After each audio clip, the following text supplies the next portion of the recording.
2025 s'estime à 216 milliards 186 millions et 967 000 poussières de francs CFA contre 177 milliards 892 millions 942 000 francs en 2024, ce qui porte une hausse de 21,53% en termes de taux et en termes de chiffres à un peu plus de 38 milliards de francs CFA.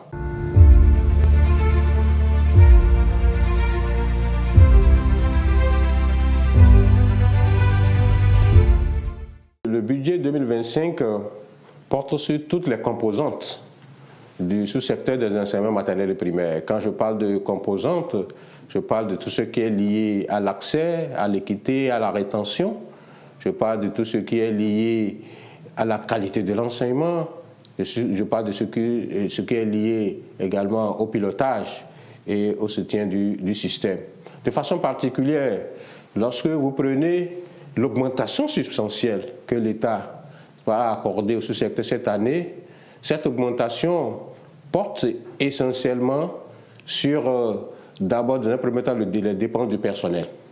Et dans les dépenses du personnel, vous avez de façon sérieuse, je dirais particulière, en 2025, tout ce qui est lié aux aspirants au métier d'enseignant, notamment par rapport à leur reversement. Alors, lorsque vous voyez ce qui est mis là en termes d'augmentation à hauteur de 17%, c'est-à-dire qu'un peu plus de 21 milliards de francs CFA seront consacrés là, au reversement des aspirants au métier d'enseignant en 2025. Ce qui est une concrétisation des promesses faites par le gouvernement. Le deuxième volet va directement au service. Vous comprenez que dans les services, nous avons également le besoin de combler les déficits en enseignants chaque année. Donc là, le déploiement des AME, parce qu'il y aura certainement des départs à la retraite, nous avons déjà fait les estimations, il y aura des cas d'abandon de poste, il y aura des cas également qu'on serait prévus. Donc on a bien prévu également qu'il y ait de recrutement d'AME pour le compte de l'année scolaire 2025-2026. Là également, c'est pris en compte. Nous avons toujours dans ce qui est lié aux achats et biens, services, ce qui est les cahiers d'activité, les intrants pédagogiques, les manuels scolaires. L'État a déjà l'habitude de mettre à disposition des apprenants du CICP pour ce qui est des manuels et cahiers d'activité déjà validés en cours d'exécution dans les écoles, là, chaque année scolaire, une quantité importante. En tout cas, à raison d'un cahier d'activité par apprenant, du public comme du privé, et à la disposition des manuels scolaires pour ces écoles. Là également, c'est prévu. Okay. Lorsque nous allons au niveau des transferts, en termes de transferts d'exploitation, alors le budget 2025 prévoit qu'à ce niveau-là également tout ce que nous mettons à disposition pour l'acquisition de tout ce qui est lié à d'autres biens puisse également se faire en termes de transfert d'exploitation. Alors là, l'État a prévu de façon spéciale octroyer les subventions, comme d'habitude, pour le fonctionnement des écoles. Alors lorsque nous allons au niveau des transferts courants, là, c'est là où s'effectue tout ce qui est lié aux infrastructures, ce qu'on transfère aux collectivités territoriales, ce qu'on transfère aux différents programmes pour la région. Et là, de façon spéciale, de façon particulière, le programme national d'alimentation scolaire intégré y trouve son compte.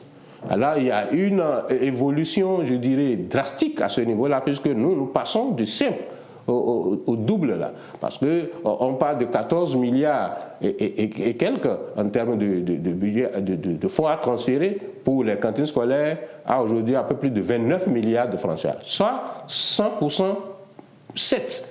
Donc voilà les efforts que l'État est en train de consentir, voilà les ressources que l'État béninois est en train de mettre à la disposition du sous-secteur des enseignements maternels primaires pour son fonctionnement correct durant l'année 2025.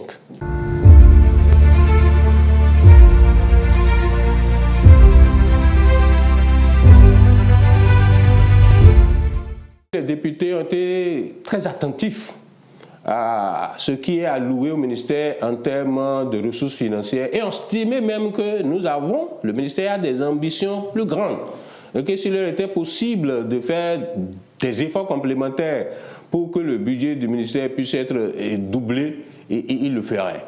Mais cependant, ils ont donné des conseils par rapport à ce que nous puissions faire de ce qui est mis à notre disposition. Ils ont salué les efforts, disons, de consommation pour le compte de 2024 que nous avons fait, et ils ont prodigué des conseils en termes d'aller plus loin dans ces efforts. Et si éventuellement on aurait besoin encore de leur appui au cours de l'année 2025, qu'on n'hésite pas à aller vers eux.